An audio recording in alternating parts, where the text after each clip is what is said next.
వచ్చు, తెలుగు చదవడం రాదని గర్వంగా చెప్పుకుంటున్నారండి. అదేదో సగర్వంగా వారు మాట్లాడుకోవడం అనేది చాలా దుస్థితిగా మనం పరిగణించాలి. అంటే మన భాష మనకి అక్కర్లేదు, పరాయి భాష మాత్రం మోసు. అదేదో గొప్పతనంగా చెప్తున్నారు, మా పిల్లలకి ఇంగ్లీషే వచ్చు, తెలుగు చదవడం రాదు అంటే అక్కడ చూడండి తెలుగుని ఏ స్థాయిలో చూస్తున్నారు. తెలుగు ఒక చులకన భావము, వాళ్ళ దృష్టిలో ఆంగ్లం ఒక పెద్ద స్థాయి. అయితే ఈ నేపథ్యాన్ని మనం వైదొలిగించాల్సినటువంటి ఆవశ్యకత ఉంది.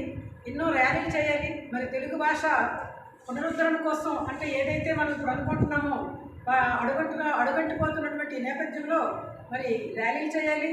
ఎన్నో సమావేశాలు పల్లెటూరులో కూడా ఒక్కొక్కసారి సాయంకాలం పూట మనలాంటి సంస్థలు ఉత్సాహవంతులైనటువంటి వ్యక్తులతో వెళ్ళి కార్యక్రమాలు నిర్వహిస్తే మనలో మనం ఎంత చెప్పుకున్నా అది మన వరకే పరిమితి కాకుండా ఎక్కడైతే జ్ఞానాన్ని అందించాలో అక్కడికి వెళ్ళి మనం ఆ దిశలో ప్రయత్నం చేస్తే కొంతవరకైనా ఆ మార్పు అనేది సమాజంలో వస్తుందని చెప్పి ఆశాభావాన్ని వ్యక్తం చేసుకుంటూ తెలియజేసుకుంటూ మీ అందరికీ ధన్యవాదాలు.